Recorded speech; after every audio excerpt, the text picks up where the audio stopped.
গুড় পাটালি আমরা কম বেশি প্রত্যেকেই ভালোবাসি।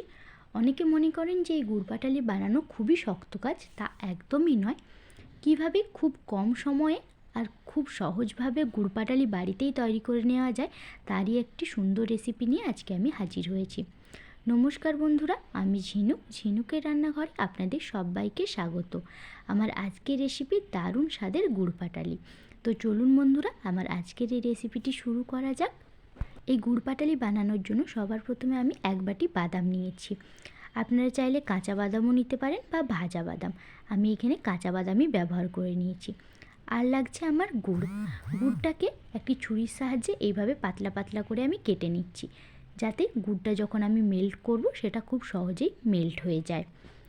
দেখুন, অল্প কিছুক্ষণ সময়ের মধ্যে গুড়টা আমি খুব সুন্দর করে পাতলা পাতলা করে কেটে নিয়েছি। আপনাদেরকে বোঝানোর সুবিধার্থে আমি সমস্ত কিছু একটা বাটি মেপেই দেখাচ্ছি। যেই বাটিতে আমি বাদাম নিয়েছি সেই একই বাটি মেপেই আমি এখানে এক বাটি পরিমাণে গুড় নিয়েছি।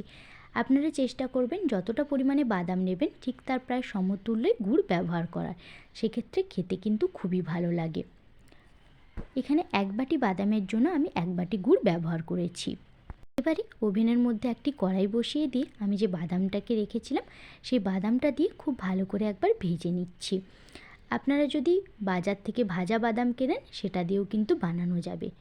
যখন দেখবেন বাদামটা থেকে খোসাটা আলাদা হয়ে যাচ্ছে তখন বুঝবেন বাদামটা খুব ভালো করে ভাজা হয়ে গেছে। এখন বাদামটাকে কড়া থেকে নামিয়ে নিয়ে একটি থালাতে আমি রেখে দিচ্ছি যতক্ষণ বাদামটা ঠান্ডা করে নেব। ঠান্ডা হয়ে গেলে খোসাটাকে খুব ভালো করে ছাড়িয়ে নেব। বাদামটা যতক্ষণ ঠান্ডা হচ্ছে অপর দিকে আমি এখানে একটি প্লাস্টিক নিয়েছি। নর্মাল শাড়ি জামা কাপড় কিনলে যে প্লাস্টিক দেয় সেই প্লাস্টিকই এখানে ব্যবহার করেছি। এবারে এই প্লাস্টিকের একটা সাইডে আমি অল্প কিছুটা পরিমাণে সরষের তেল মাখিয়ে নিচ্ছি।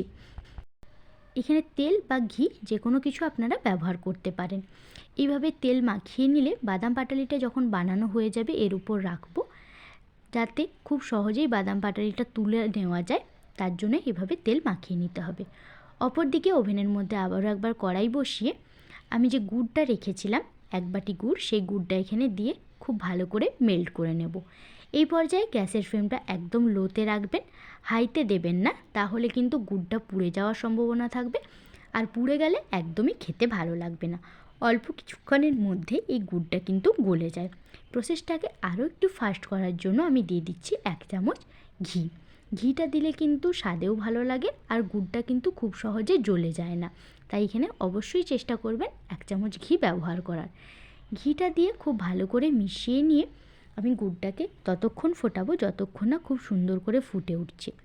কিভাবে বুঝবেন যে গুড়ের পাকটা ঠিকঠাক এসছে কিনা, তার জন্য এক বাটি জল নিয়ে আমি অল্প কিছুটা পরিমাণে গুড় এখানে ফেলিয়ে দেখাচ্ছি যে গুড়ের পাক কিভাবে বুঝবেন ঠিক হয়েছে কিনা।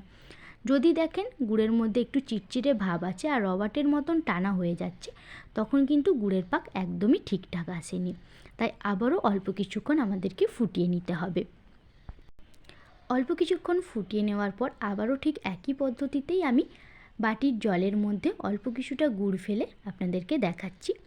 যদি দেখেন এইভাবে খুব সহজেই ভেঙে যাচ্ছে, তখন বুঝবেন যে গুড়ের পাকটা একদমই ঠিকঠাক এসছে। এবারে এই গুড়ের মধ্যে আমি যে বাদামটাকে ভেজে খোসাটাকে ছাড়িয়ে রেখেছিলাম সেই বাদামটা এর মধ্যে দিয়ে দিলাম। এখন খুব তাড়াতাড়ি এই বাদামটার সাথে গুড়টাকে ভালো করে মিশিয়ে নিতে হবে। মোটামুটি এটা 1 মিনিটের মধ্যেই খুব ভালো করে মেশানো হয়ে যায়। যখন দেখবেন সমস্ত গুড়ের সাথে বাদামটা খুব ভালো করে মেশানো হয়ে গেছে, তখন এটাকে নামিয়ে নিয়ে যে প্লাস্টিকটা আমি রেডি করে রেখেছিলাম সেই প্লাস্টিকের মধ্যে রেখে দিচ্ছি। প্লাস্টিকের অপর সাইডটা ঢাকা দিয়ে গরম থাকা অবস্থাতেই এইভাবে হাত দিয়ে চেপে চেপে মেলে নিতে হবে। যদি এখানে খুব বেশি ঠান্ডা হয়ে যায় সেক্ষেত্রে কিন্তু এইভাবে পাতলা করে বেলা যাবে না। একটা বেলুন নিয়ে আমি প্লাস্টিকের একটা সাইড হাত দিয়ে চেপে অপর হাত দিয়ে খুব ভালো করে মেলে নিচ্ছি, যাতে সমস্ত দিকটা সমান হয়। ঠিক যেরকম দোকান থেকে বাদাম পাটালি কিনলে এক সমান পাওয়া যায়, সেইভাবে করে নেওয়ার জন্য এই পদ্ধতিটা অবলম্বন করেছি। আশা করি এই ছোটো ছোটো টিপসগুলো আপনাদের খুবই হেল্পফুল হবে। গরম থাকা অবস্থাতেই প্লাস্টিকের অপর সাইডটা এইভাবে বাদাম পাটালি থেকে উঠিয়ে নিতে হবে। খুব সাবধানের সাথে আস্তে আস্তে প্লাস্টিকের একটা সাইড আমি উঠিয়ে নিচ্ছি। একটা ছুরির সাহায্যে আমি এইভাবে কাট লাগিয়ে নিচ্ছি, যাতে বাদাম পাটালিটা যখন ঠান্ডা হয়ে যাবে খুব সহজে একটা শেপে ভাঙা যায়। আপনাদের যদি র্যান্ডম শেপ পছন্দ হয় সেক্ষেত্রে এইভাবে কাট লাগানোর কোনো প্রয়োজন নেই, শুধুমাত্র দেখার সুন্দরতার জন্য আমি এইভাবে কাট লাগিয়ে নিচ্ছি। যদি আমার আজকের রেসিপিটা আপনাদের ভালো লেগে থাকে আমার চ্যানেলটাকে সাবস্ক্রাইব করার অনুরোধ রইল, আর পাশে থাকা বেল আইকনটিতে ক্লিক করবেন, যাতে আমি যখন কোনো নতুন ভিডিও দেব নোটিফিকেশান সবার আগে আপনাদের ফোনেই যায়। এইভাবে কাট লাগিয়ে নেওয়ার পর যখন দেখবেন খুব সুন্দর করে ঠান্ডা হয়ে গেছে, তখন খুব সহজেই কিন্তু এটা ভাঙা যাবে। এইভাবে সুন্দর করে ভেঙে নিয়ে নিজেদের আপনজনেদের সাথে পরিবেশন করুন।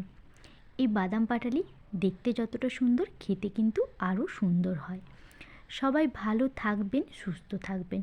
ফিরে আসছি অন্য কোনো রেসিপি নিয়ে, ততক্ষণের জন্য সবাইকে অনেক অনেক ধন্যবাদ।